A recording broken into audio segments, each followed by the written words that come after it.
fils de Joseph. Cela veut dire quoi? Joseph devient le sabbat de Pharaon. Donc en Joseph, Pharaon s'est reposé. C'est maintenant Joseph qui doit agir.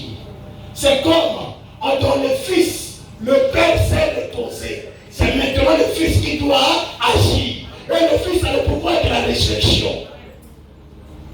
Mais dans cet âge, nous sommes le jour du sabbat. Dans cet âge, le Seigneur Jésus-Christ n'est pas à l'œuvre. Est-ce que vous comprenez? Dans cet âge, le Seigneur Jésus-Christ n'est pas à l'œuvre, je dirais sur la terre. Il n'est pas à l'œuvre. Le Seigneur Jésus, dans cet âge, il est dans son repos. Il a pris tous les pouvoirs qui lui ont été donnés par son Père. Il a dit avant d'être glorifié, tout pouvoir m'a été donné dans les cieux, sur la terre, sous la terre. Maintenant, ce pouvoir qui m'a été donné, je vous délègue ce pouvoir. Je vous délègue ce pouvoir. Voilà la raison pour laquelle quand Esaïe voit la vision du fils de David, Esaïe dit dans Esaïe 22, la clé de la porte de David repose sur l'épaule. Sur son épaule. Or, quand je vois prophétiquement, le corps de ce roi, c'est l'église. Et ce roi, c'est la tête. La clé n'est pas sur sa tête, mais la clé est sur son épaule. Je vais te dire que le pouvoir a été légué à l'église. En ce même moment que l'église est sur la terre, Jésus est dans le repos.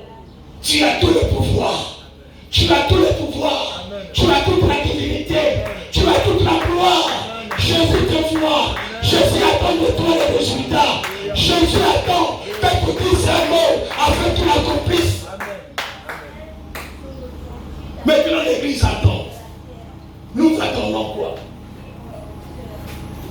L'église attend. Nous attendons quoi?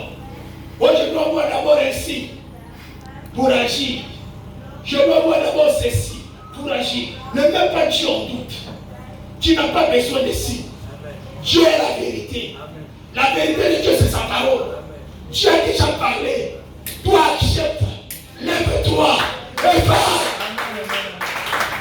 Alléluia. Donc tu es la relève de notre Seigneur Jésus. Et Jésus est dans son sabbat. Il a tout donné. Le pouvoir de la résurrection, l'ordre de l'enlèvement, c'est la compétence du Fils. C'est le Fils qui créera en premier. Le signal donné, c'est le signal du Fils.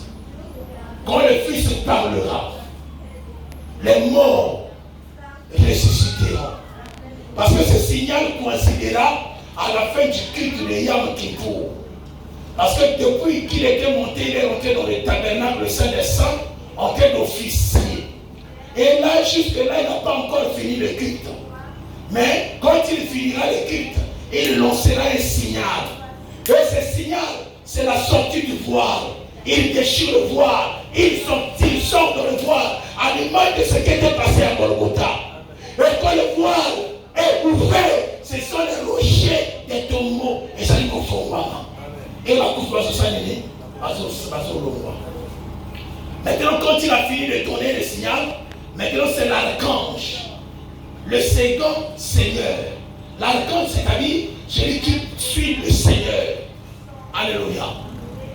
Quand tu vois, il y avait l'ange de l'Éternel, il y avait les archanges et il y avait Dieu lui-même. Les archanges, ce sont des seigneurs adjoints. Maintenant, un archange va sonner au son de à la voix d'un archange. Il va lancer la voix. L'archange, quand il lance la voix, c'est pour que nous revêtons maintenant le corps incorruptible, le corps céleste. Et cela se passera non pas par notre force, Amen, mais c'est à la voix de l'archange. Quand l'archange entend la voix, les morts qui étaient ressuscités et les vivants qui étaient restés en Christ revêtiront l'incorruptible. Et quand ils revêtiront l'incorruptible, c'est maintenant la trompette de